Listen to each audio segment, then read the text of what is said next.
Okay.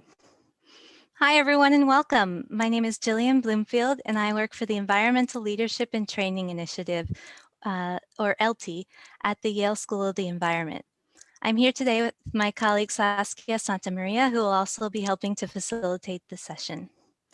ELTI is an initiative of Yale University School of the Environment, which receives generous support from ARCADIA, a charitable fund of Lisbet, Rausing, and Peter Baldwin. We're a global team who works to support people from all sectors and backgrounds to restore and conserve tropical forest landscapes using strategies that support both biodiversity and livelihoods. We're pleased to welcome you today to the 7th lecture in the 8-part webinar series, Capacity Development for Forest Landscape Restoration. The series aims to share knowledge and lessons learned from the perspectives of ELTI's staff, affiliates, and alumni worldwide. Today's presentation, Designing Field Courses to Facilitate Land Use Change, will be presented by our speakers today, Joy Compendio and David Nidell. Joy Compendio is ELTI's Philippines Program Assistant based at Visca Foundation for Agricultural and Rural Development, or VFARD, and works in association with Visayas State University in the Philippines. Joy is a plant taxonomist by training with a bachelor's in environmental management and a master's in forestry from the University of the Philippines, Los Baños. Dr. David Nidell is ELTI's Asia Program Advisor based at the World Agroforestry Center, or ICRAF, in the Philippines. David has led the ELTI Asia program since its inception in 2008. And David holds a PhD from the joint program at the Yale School of the Environment and in anthropology at Yale University. A couple of notes before we go into the presentation. So we will have time at the end for question and answer. So please use the Q&A feature at the bottom. At any point during the discussion, you can in the presentation, you can ask questions there. Don't put them in the chat, put them in that Q&A feature so that we can keep track of all the questions. Also, a reminder that this presentation is being recorded and we will post it to our website and on ELTI's YouTube channel, and we'll share the links to both of those in the chat. So David and Joy will share your screen, or we'll share the screen, and then you can take it away.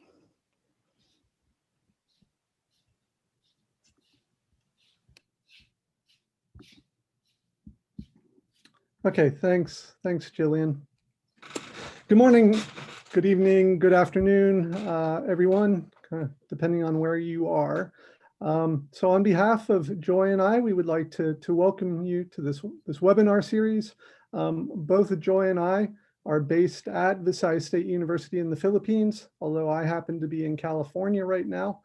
And what we would like to do today is to give a short presentation on designing strategies for designing effective field courses to facilitate land use change. Next, please. We've divided this presentation into 4 parts. An introduction focusing on some of the more kind of theoretical issues, the context of the Philippines where we work, some strategies, some tensions that arise in using the strategies that we will outline, and the conclusion. Next, please. So in a typical training situation aimed at changing land use practices, you can generally divide participants into 3 groups. So the first group will consist of maybe 10% of the participants, and they'll be excited to apply what they learned when they return home and will not need any further motivation or support. The second group will consist of maybe 60 to 80% of the participants who are interested in applying what they learned during the training, but then won't do much with it once they get home. And the third group, which is typically another 10 to 20%, but actually could be 100% of the training if it's not meeting their needs, they will decide during the training that they're simply not interested in trying to apply what they learned, and often for good reason.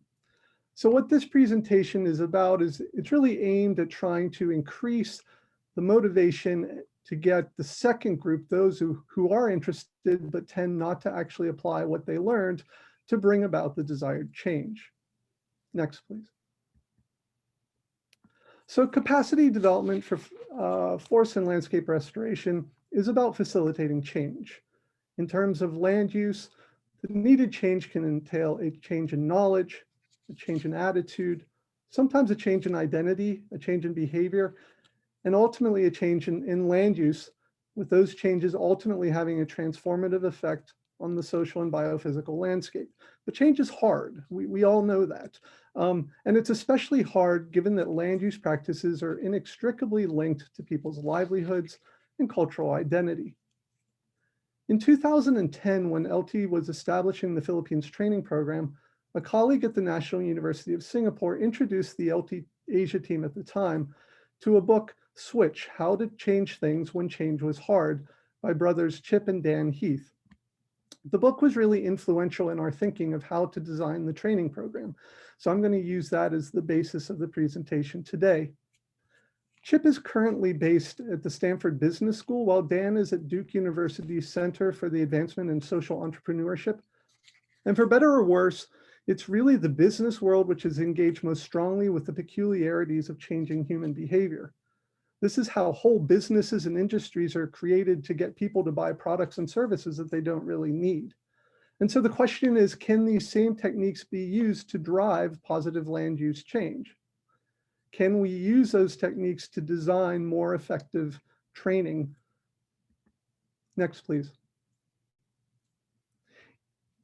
In the book Switch, Chip and Dan Heath draw upon the elephant and rider metaphor of Jonathan Haidt, who's a social psychologist at New York University School of Business. So according to this metaphor, when trying to bring about change, there are three components that have to be taken into account. The rider is the rational self.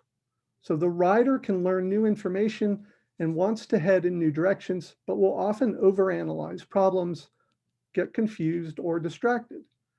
Moreover, he must contend with the elephant, which is the emotional self.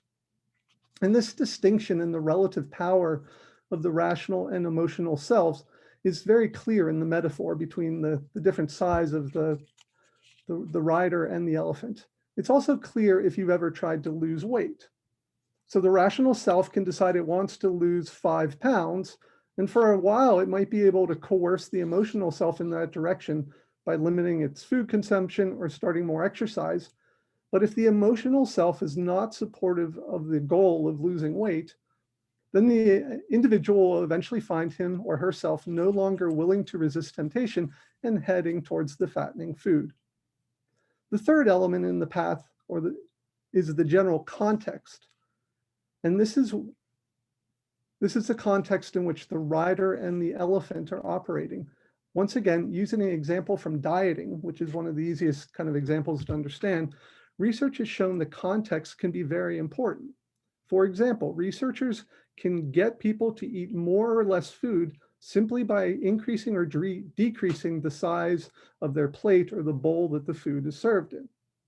So in order to bring about change, Chip and Dan Heath indicate that we need to, number one, direct the rider, number two, motivate the elephant so that they're heading in the same direction, and if possible, three, to shape the path.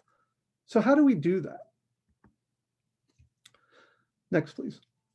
So the book provides three strategies for each: three for directing the rider or the rational self, three for motivating the elephant or the emotional self, and three for shaping the path. And we'll go over each of these 9 strategies and briefly describe how we've tried to apply them in various ELTI Philippines training events. I should say right now, I suspect many of you, the participants in this webinar, also have experience conducting field training events. And so during the course of the formal presentation, I hope you'll think about some of the strategies that you've used and will be willing to share them with us during the question and answer period. Before discussing these strategies, though, Joy will first provide some contextual information about the Philippines from which we will be drawing our examples. So Joy, I'll turn it over to you now.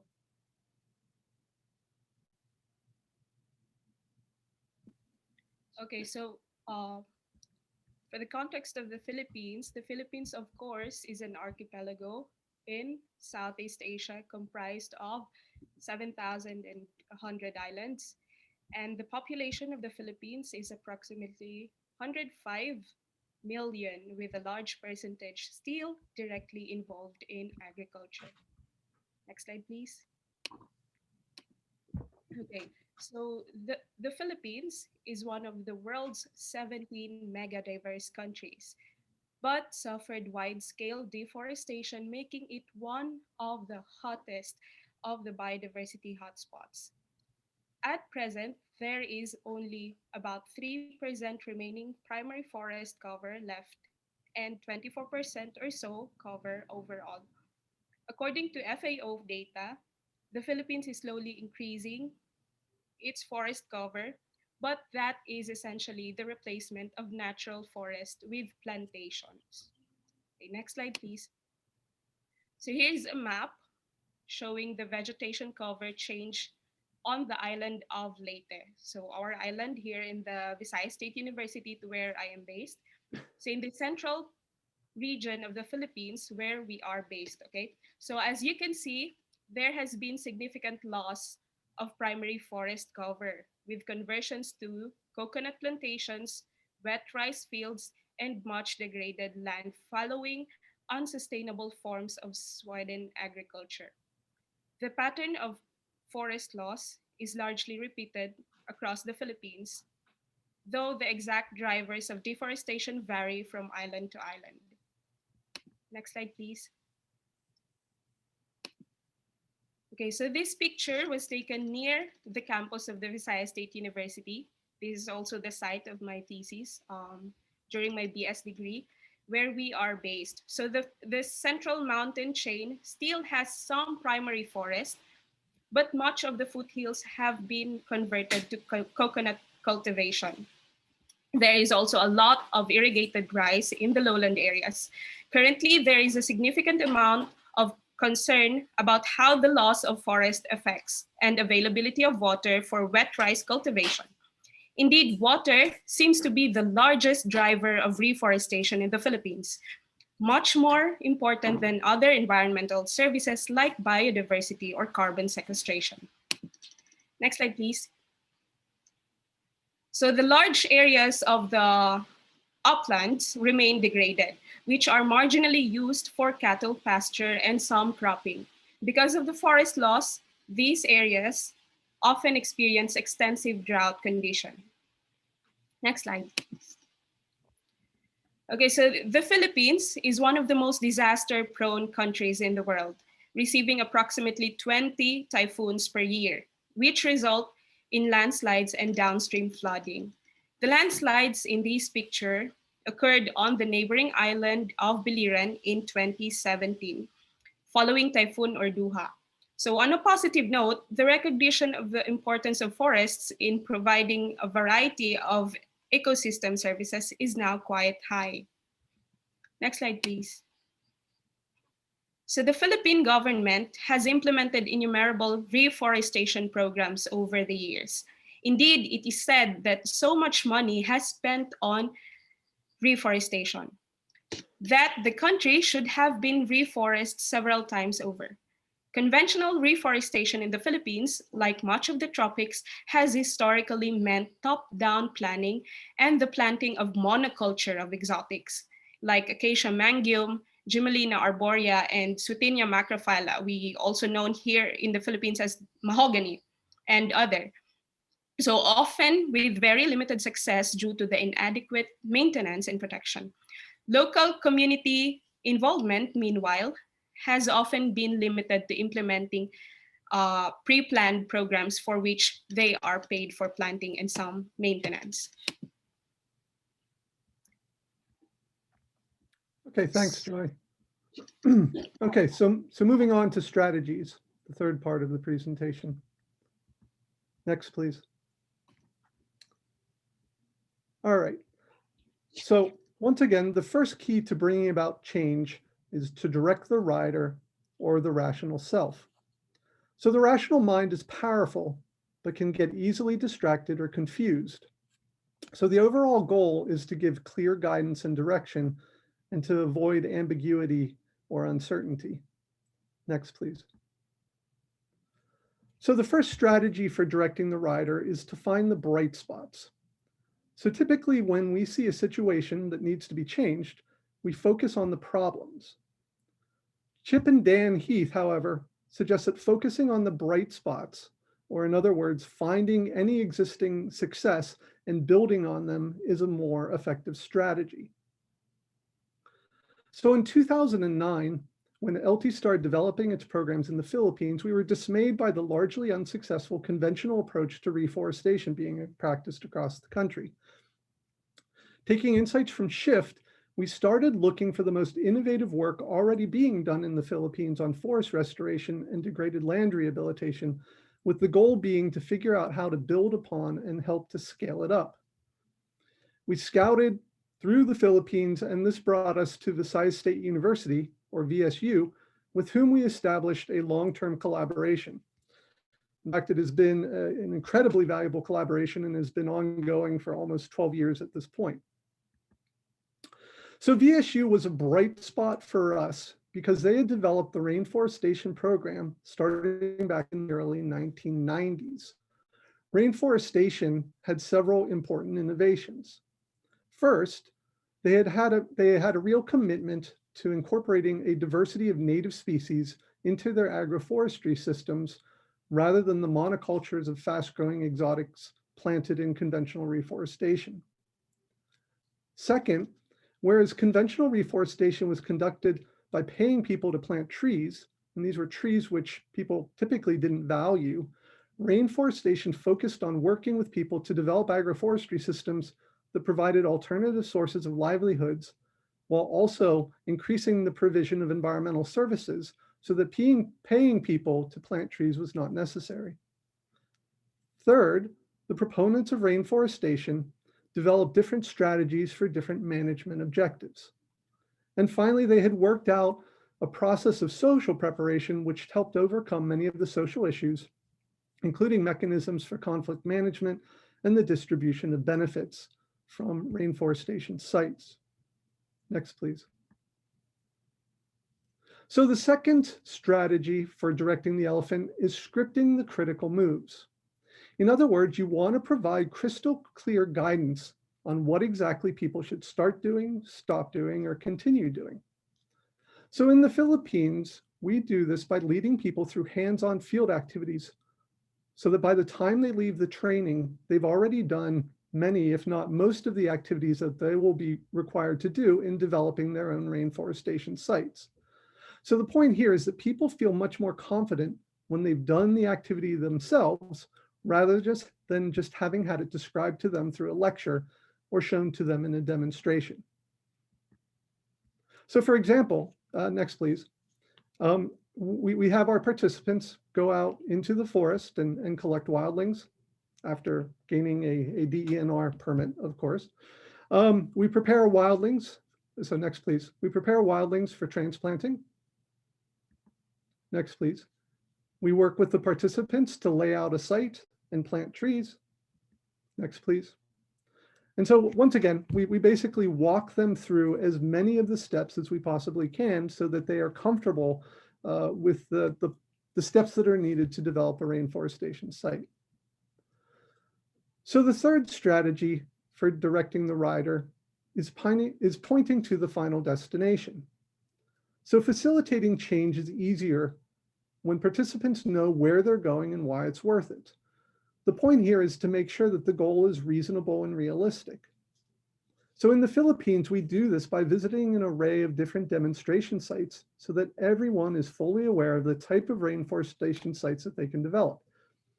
Ideally, these sites vary in terms of age, management objectives, tenurial instruments, etc. But there should be at least one site that participants can really identify with, or that ideally they would like to kind of replicate when they get home to their own community. So our participants also interact with the landowners or communities who develop these sites, since farmer-to-farmer learning is often highly effective. Next, please. So during the trainings, we also develop formal case studies, which we share with participants so that they understand the process that other groups have gone through in the final destination. Next, please. Okay, so now that you have the rider or the rational being heading in one direction, the key is to motivate the elephant or get the emotional being heading in the same direction. Okay, so the first, sorry, next please.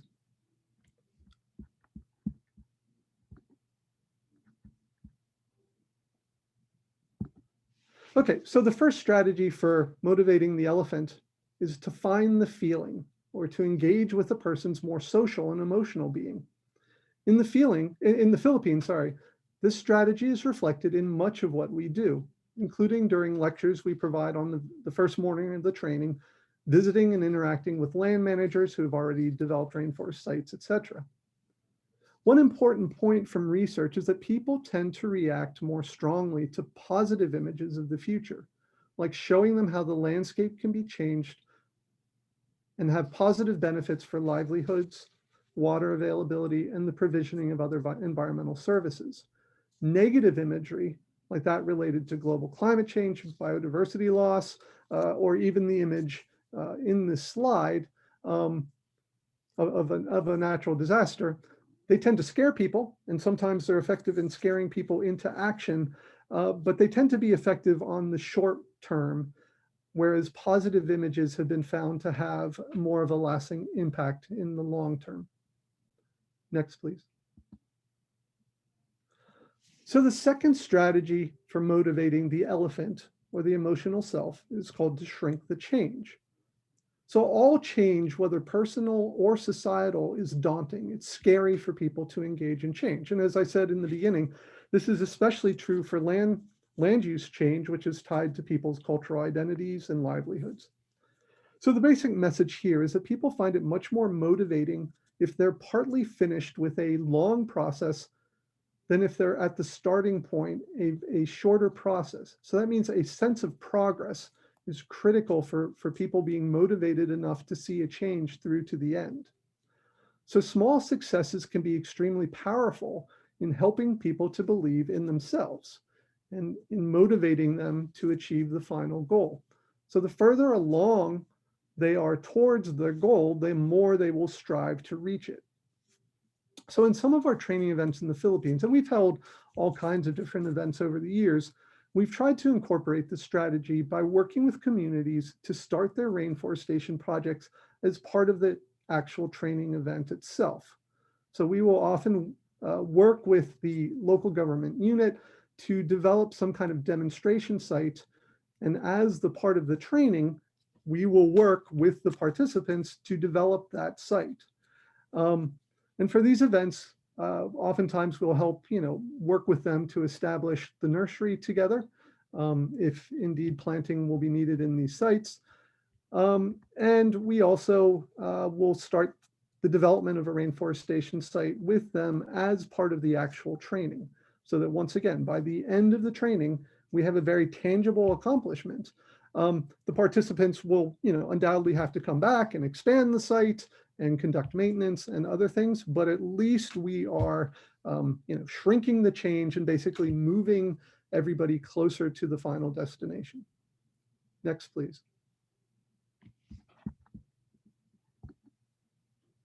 Sorry, one more, please. Okay, thanks. All right, so the third strategy for directing the elephant, or the emotional or social self, is to grow the people. So what do we mean by that? So in the Philippines, following a training event, we typically hold a training evaluation. And one question that we try to measure is the people's perception of their own knowledge before and after the event. And I must admit that the people that worry me the most in training events are those who often indicate that they knew absolutely nothing before the training, but have now mastered the subject. So the fact is, no one is an expert after a 5-day training event. So the goal is to prime people to understand that the learning process is a long one and that they've only started with the formal training event, and that they will continue to learn and to gain more experience over time and develop expertise themselves.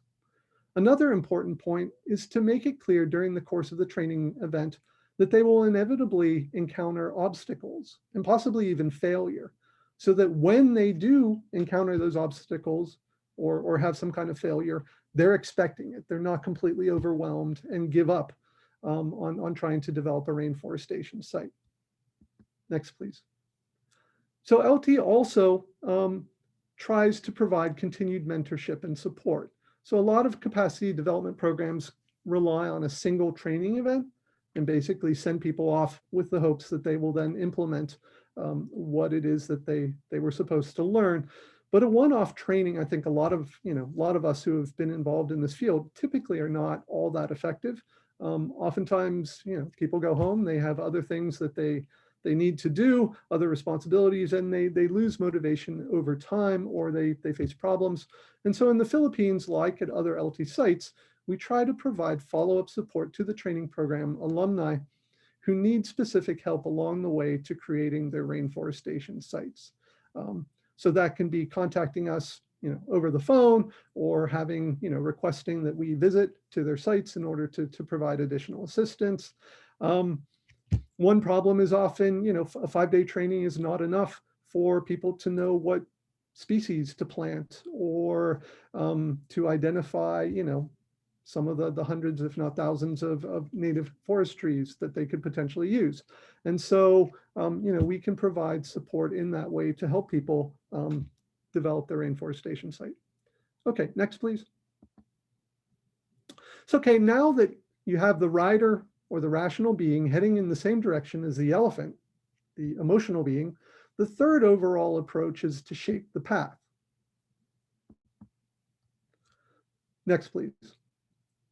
And so the first strategy under shaping the path is to tweak the environment, or to make it easier to engage in beneficial behavior. So basically, the strategy here is to make correct behavior easier to follow and less helpful behavior less easy to pursue. In something like dieting, this can be done by removing snack food from your house or eating on smaller plates, as I indicated before. However, when it comes to capacity development, trying to bring land use change, I honestly have not come up with a way to apply this lesson at an individual level. But tweaking the environment can be applied at a much larger policy level by trying to change policies that obstruct the type of land use change that you're trying to bring about, to policies that ultimately facilitate land use change. And these policies can often relate to things like land tenure, tree registration, which remains an issue in the Philippines, or providing subsidies or payments to farmers. But of course, these can be quite challenging and time-consuming to bring about. Okay, next, please. So the next strategy for shaping the environment is to build habits. So the point here is that you want to find ways to trigger basically action so that not a lot of effort has to go into reminding people to, or having people remind themselves to engage in those activities. So in our training events in the Philippines, this is primarily done by providing participants with flowcharts, checklists, step-by-step guides to action that need to be undertaken when establishing a rainforestation site. So as long as the participant starts the process, these aids help remind them of the subsequent activities that they need to engage in without a large investment in their thought or effort on their part. Okay, next, please. All right, the third and last strategy for shaping the path is called to rally the herd. And so this is based on the recognition that people are ultimately social beings who often like to work together, and that social behavior is contagious. So this strategy can operate on a variety of different levels in actual training programs. So first, ELTI has implemented a number of training events where we work with all the members of the People's Association, or people from a particular company, or people from a particular geographic location, which benefits from this social dimension of having people work together. Second, when training events are held with people from disparate locations, for example, we've held a number of trainings or training of trainers from different parts of the Philippines, we've tried to re-engage with some of the participants through a series of regional workshops, so that we can kind of re-engage with them and they can highlight some of their successes. Of course, there's costs associated with bringing people physically together. So next, please. So we've also often developed Facebook pages, listservs, or WhatsApp groups in order to remain in touch with our training participants. So these are really useful for allowing participants to talk about problems and to publicize their successes, to ask for assistance in developing rainforestation sites. But it's really that social dimension that often helps to keep people motivated. Next, please. We also try to provide opportunities to publicize achievements. So as I said before, this can be done through social media, but through our leadership program, we've also sometimes given training alum opportunities to present their projects. So in the case of this image or this slide, one of our training alumna who represents an organization comprised of people with disabilities was selected to present about her group's rainforestation project at a conference of the International Society of Tropical Foresters conference at Yale University. Of course, this is a rarity where people get to do that kind of thing, but you know, it's a big motivation for people, and obviously does a lot to highlight the successes of their projects. Next, please. We also like to highlight the success on the website. And here are some of the stories that we've written about some of our training program alumni, which have been posted on the ELTI website. Do feel free to check it out after the webinar. Next, please. We also like to support our alumni in applying for awards and other forms of public recognition. So this is Renee Vendiola of Lipton Woodlands, who's been extremely successful in disseminating the rainforestation approach to people throughout Negros Oriental. And we had written a story about him and presented basically an award to him during the anniversary of the site that he developed. Okay. So next I will turn it over to Joy, who can talk about some of the tensions that arise in using some of these strategies. Go ahead, Joy. Okay, so David has already discussed a variety of strategies for getting training participants to carry through with land use change. To close this presentation, I will discuss 3 tensions that arise and which you should be aware of when using these strategies. So the first issue is which land use strategy to teach. For forest and landscape restoration to be effective, a whole series of different land use strategies could be adopted in different parts of the landscape. We at ELTI also have a general philosophy that the restoration method should be chosen based on the ecological and social site conditions, the management objectives, and the budget that is available. In the previous discussion, however, it is easiest to get people to make a change when the path and the outcome is clear. The fewer choices, the better. Since people can lose motivation, it forced to make too many decisions. So how do you deal with that? Next slide, please. So in our trainings, we explicitly advertise our events as teaching rainforestation. So this is native species reforestation. So it is clear that exact techniques participants will learn. Okay, so however, we typically integrate rainforestation with methods related to assisted natural regeneration. It is working with tree seedlings that are already on the site. So using a technique taught to us by the Steve Elliott of Chiang Mai University Forest Restoration Research Unit, for example, we will typically have participants conduct a vegetative assessment to determine the number of seedlings and the diversity of seedlings growing on a site. So with that data, we can determine how many additional seedlings will need to be planted on the site. So this exercise also allows us to emphasize the importance of protecting a site and from disturbance, and encourage participants to take advantage of seedlings already located on the site. So both of which are important for rainforestation site development as well. Next, please. So as part of the course, we also typically require that participants either jointly or as a group design a management plan for the area they want to rehabilitate. In this way, they can apply and adapt what they learned to the context of the land where they are working. So next slide, please. These management plans are then presented to the entire group, including participants and instructors, so that questions can be asked and helpful advice can be provided before they return home and begin to establish their sites. Next, please.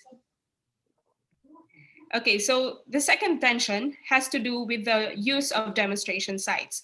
As discussed previously, taking participants to see demonstration sites is a very useful way to convince participants to implement the type of land use change that you advocate. The question arises, however, as to how representative are those sites? In other words, was an uncommon amount of time and resources put into the site in order to make it a success? This is a concern and could be countered by showing a range of sites demonstrating varying degrees of success. The problem is that taking people to unsuccessful sites would possibly undermine their desire to implement that land use change strategy. The primary solution seems to be one of transparency in explaining what went into developing the demonstration site.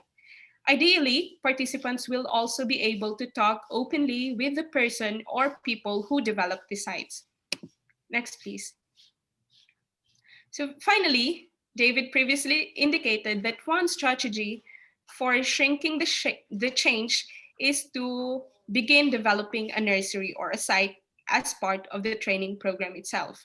This is indeed an effective strategy that we have used in numerous sites, but it does require a lot of preparation in advance.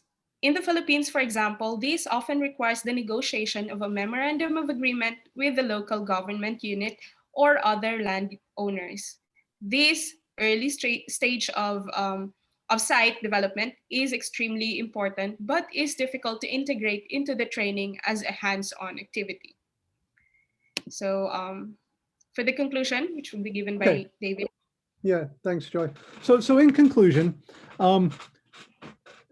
so in this presentation, we've highlighted how we've tried to apply the tools and strategies from social psychology and the business world to capacity development to increase the chance that our participants will actually apply what they learned.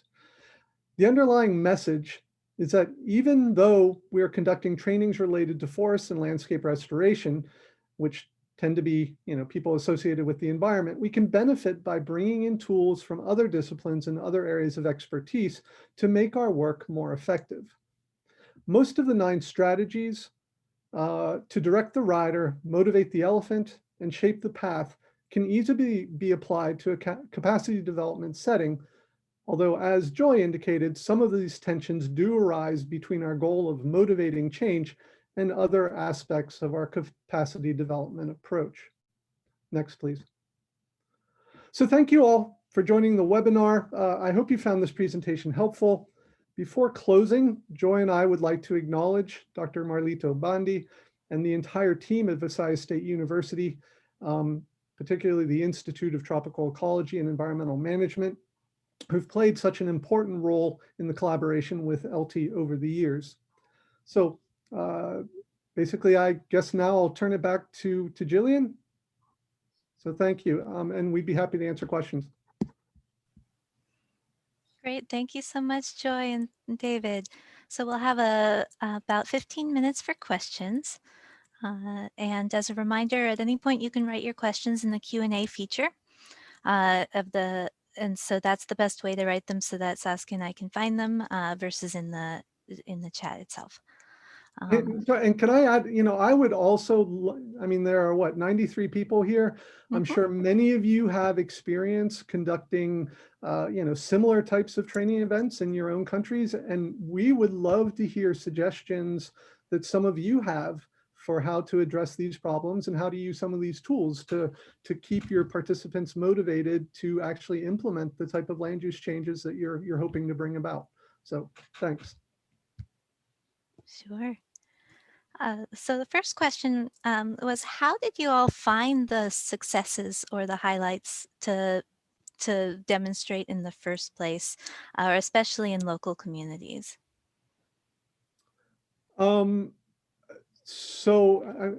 Joy, I mean, I'll answer that question if you don't mind, simply because I've been with LT longer. But so I've worked with LT in Indonesia, the Philippines, Sri Lanka, and we've at LT have benefited in that we had a kind of secure funding, which allowed, we knew that we wanted to operate in a specific country, and it allowed us basically to, do some research and to do some site visits in order to figure out what were the most successful kind of existing reforestation strategies in the country, in each of those countries at the time. And then essentially we built the training programs around those successful sites. And those were often sites that were developed by research universities.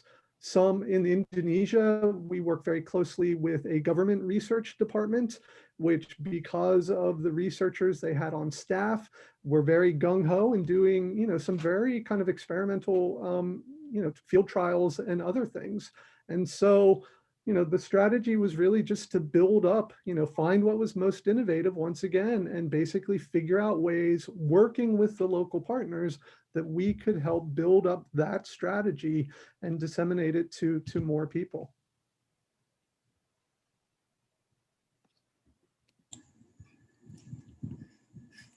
Thank you, David.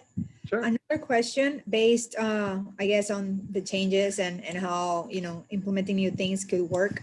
A participant asked, do you have any thoughts on the effectiveness of bamboo for reforestation?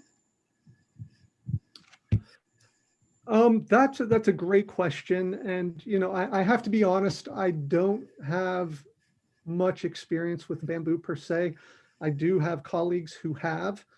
LT's basic strategy, at least speaking for the Asia program, has always been basically the reforestation strategy has to fit into the ecological site conditions, the social site context, meet the management objectives, and be aligned with the budget that's available.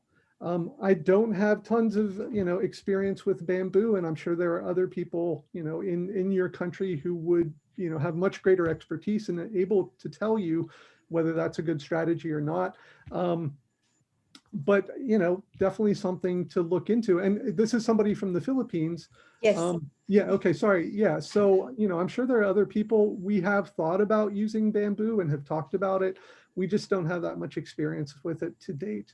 But it would be great. I would love for this person to connect with me, and we can provide my email later, and maybe kind of continue the conversation through email. Thank you, David. Yeah, thank you. And I just put David's email in the chat since he offered. So if you want to follow up with him specifically about bamboo or another issue of relevance, or issues in Mindanao, or anything in Yeah. the Philippines, I'm always interested. we'll put both the emails in the chat too. So the Oh, next, sorry, before we move, Joy, Yeah. have you had any experience with bamboo, or people who work with bamboo? Yeah, actually, I was also thinking of the objective of rainforestation. It is bringing also back the ecological the ecosystem in the area. So bringing back the wildlife and the natural environment itself. So for the bamboo itself, especially in working with the local communities, they are also asking for livelihood sustainability also of that. So we are also thinking of how to help the communities while doing that restoration strategy. So depending on the purpose of the landowners who wanted to plant or restore their forest. So for the bamboo, I also don't have enough experience on that. But yeah, we are first thing to do before the restoration is to look on what is actually the purpose on why doing that in the area. thank you, Joy. And there are some comments coming in in the chat to panelists. If you want them visible to everyone, just click panelists and attendees. So the next question, there's a few different people who've asked questions about traditional knowledge and indigenous peoples and local knowledge. So to kind of synthesize that, they're wondering about how you deal with that or integrate traditional ecological knowledge into your trainings. Yeah, well, so, Joy, would you like to answer that, or? Okay, so how do we integrate that? For us, through our years of studying also reforestation is, I think, 25 to 30 years old already. It's a technology developed by the Visayas State University, and we really acknowledge the local knowledge of the individuals in the area, especially their local knowledge, because even though we studied it, we really know that they have this indigenous knowledge on their sites.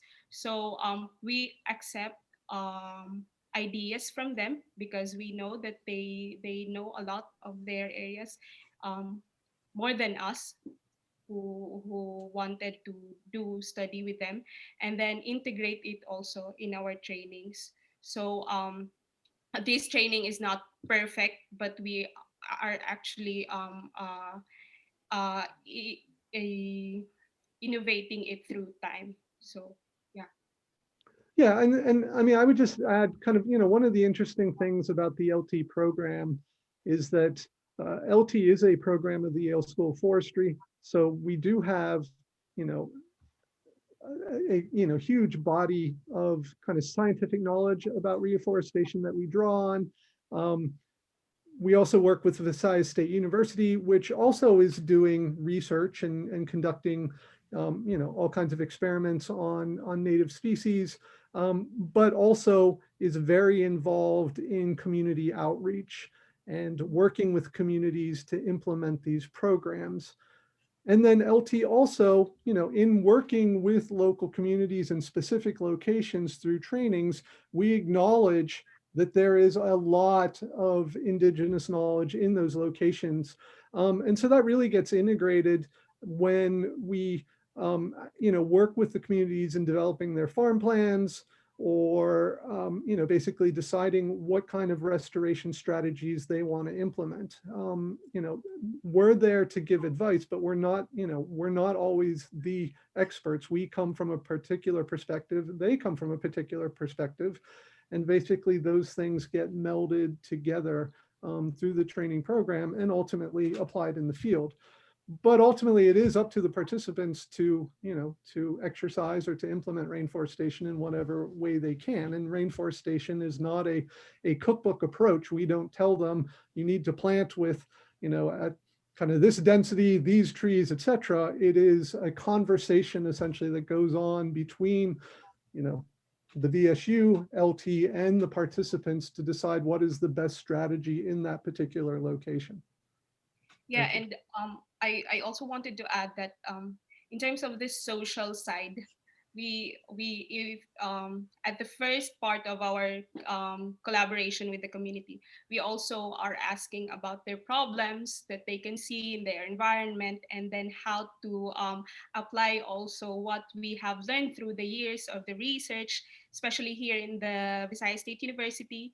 So the community itself will also develop that kind of relationship with the researchers, and then they are willing to, yeah, based on my experience during my thesis in bachelor's degree, they are really willing to tell you the problem in the area, and they will show you their passion and how to help also their environment while they see those problems that they can see in their areas. And I guess I would just add one last point. Is one of the things that really attracted, me as the LT, one of the part of the LT team that initially established the relationship with Visayas State University, was that, one of the lead people, Marlito Bandi, had really started off his career as a community organizer, working with the community of Shienda to develop what was the first basically community-based rainforestation site, which led to the creation of a community-based forest management agreement, et cetera. And so, he has the great experience of, multiple years working as a community organizer, but also then went on to get his PhD. And so, as somebody, working with a partner who has both that, strong skill set of being a community organizer, but also having a strong scientific background in agroforestry was one of the things that really kind of attracted, me as the representative of ELTI in forming this relationship with Visayas State University. Because it is, reforestation is not just technical, planting of trees. Ultimately, oftentimes it's the social dimensions which become the largest obstacles to effective reforestation. Yes, and speaking of the social aspects, someone asked, how can you motivate the local to participate in reforestation activities if they are the ones clearing the forest just to survive as a source of income? That's a challenge. And anytime it becomes an issue of, a person's stomach or the environment, they basically will choose their stomach. And so, finding ways to stop deforestation is incredibly difficult. The rainforestation approach, and much of the Philippines, there is obviously active deforestation going on. Rainforestation is much more focused on areas that have already been significantly deforested and finding ways to basically bring back the forest in those areas, or to create more productive landscapes in areas that have already been significantly degraded. So ultimately, there's a very important link between existing forest and reforestation, because basically existing forest becomes incredibly valuable as a input into the reforestation process. And oftentimes it's the people who are engaged in deforestation who actually have a lot of knowledge about the forest. And so, it is very challenging. And, unfortunately, I don't have a clear-cut answer in every situation. This is the way to address that problem. But ultimately, the idea behind rainforestation is that by creating more productive, landscapes in areas that have been graded, hopefully that will reduce the pressure on existing forests. And, by being a source of planting materials, et cetera, people will, see the value of that forest. But it's certainly true, people have to eat. They need economic benefits from it. And so that's been a very integral part of the rainforestation program. Joy, do you have anything to add to that? Okay, so during my previous work here in the Visayas State University as a research assistant, yeah, our nearby neighborhood here in the Visayas State University, which Sir David mentioned earlier, the Shenda San Vicente Farmers Association, we found out that they are all illegal loggers when they started the community-based forest management agreement with the help of the Visayas State University. We know that that is their livelihood. They wanted to feed their stomach, the stomach of their family, but one of the things that we did, especially with Dr. Marlito Bande here, he went into the community 7 years of continuous education and learning with the community also. So that is building relationship with them. That's one of the, I think, one of the best part that is helpful in developing the educational side of the community. We wanted to integrate to them the idea of before feeding your stomach, we have to really think what to do well for the future generation for it to become sustainable. So there's also we also have another experience in Negros, which is um, the Liptong woodland, we mentioned it in the slides. He is also basically the uh, agricultural side of Negros is really to plant pineapple, and then we integrate it with the planting of native trees in the area. And now he is really benefiting well economically and socially in the side. So that is, I think, continuous talking with the community and education. Although they haven't really met the um, high education in the area, but it is really good to really talk with the community. And sorry, if I can just kind of, emphasize something that Joy pointed to, it was rainforestation was developed in a way that people get multiple benefits and income streams off of a piece of land. So as Joy said, it's the planting of pineapple and annuals, then often planting fruit, fruit trees, et cetera, as well as ultimately some timber trees. And so the idea is that, people benefit from that. And we've often found that, in fact, people also benefit ultimately from the selling of seedlings for other reforestation programs has ultimately been one of the most kind of lucrative aspects of rainforestation. But one other element of the Hacienda site was there were a lot of people coming in from the outside engaging in illegal logging in the area. And so part of the strategy was, kind of working with DENR and deputizing the community itself in order to kind of stop outsiders from coming into their area so that they could, protect their existing forest as well as engage in rainforestation in order to expand tree cover to areas that had already been degraded. So we're just about at time. There's so much to talk about, and there's so many excellent questions ranging from demonstration sites to monitoring to people's organizations and working with communities and governments and everything. So we know that this is just the tip of the iceberg, and we encourage you to keep in touch with David and with Joy. We put their emails in the chat. Definitely, if your question didn't get answered, send a message to them, and I'm sure they'd be very happy to coordinate and communicate further with you. And we also want to share some new, in the remaining time of 1 minute, we want to share some remaining news and updates for you all as we get ready for the last session in a month. So before then, we wanted to let you know that that the applications are open for our Tropical Forest Landscapes online certificate program. This webinar series has been brought to you by LT in collaboration with the Tropical Forest Landscapes program. And so we wanted to let you know that you can learn more about the program and that applications are currently open. This is a 1-year high-touch online program featuring 4 different 8-week courses, an optional field course. Last time we went to a rainforestation site in the Philippines. Different years will go different places, and that it has a capstone project course throughout.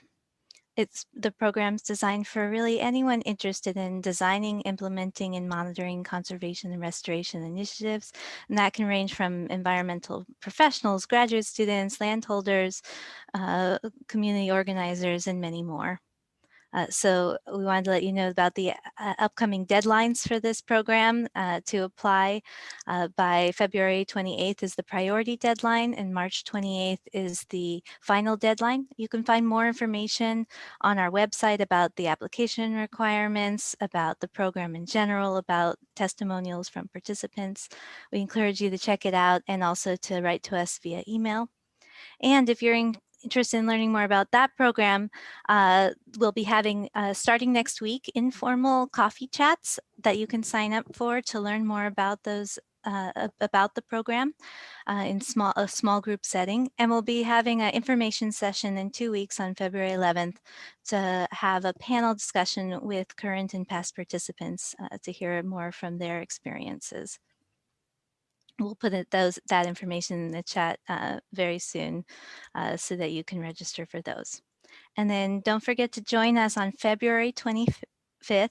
We'll be joined by Dr. Eva Guerin, the Director of the Environmental Leadership and Training Initiative, based here at the Yale School of the Environment, as she presents the importance of interdisciplinary training. So with that, here's our contact information for more information and to keep the conversation going as we discussed.